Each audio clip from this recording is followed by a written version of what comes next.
Kung nabudol man kayo, tingnan nyo si Inday Sara. Siya ang pinaka nabudol sa lahat. Pero, sinasabi ko sa inyo, hindi ako ang pinaka nabudol sa lahat. Alam niyo kung sino?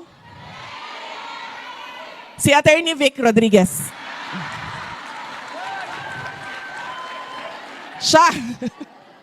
Siya ang abogado, kaisa-isang abogado na sumama kay Bongbong Marcos nung natalo siya ni Vice President Leni Robredo.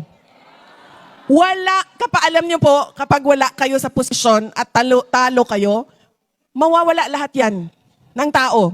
Sinasabi ko na yan sa inyo. Dahil ako din ay bumaba na rin ako sa posisyon noon. Nung ako ay mayor.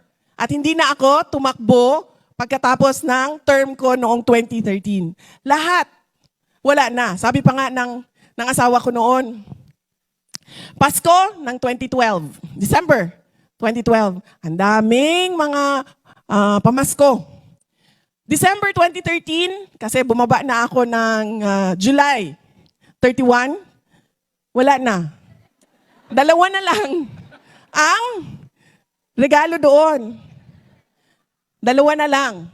Ang isa galing sa ninang namin sa kasal, tapos ang isa galing sa sobrang tagal na kaibigan ng pamilya namin, yung may-ari ng Yellowfin Restaurant.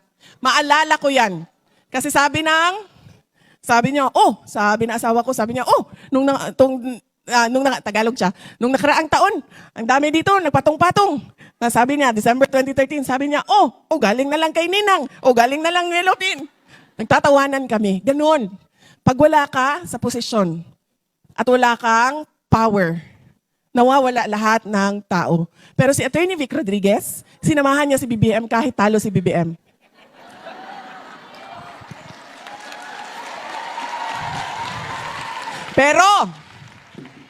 Pero, nung nanalo si BBM, iniwanan niya si Attorney Vic Rodriguez.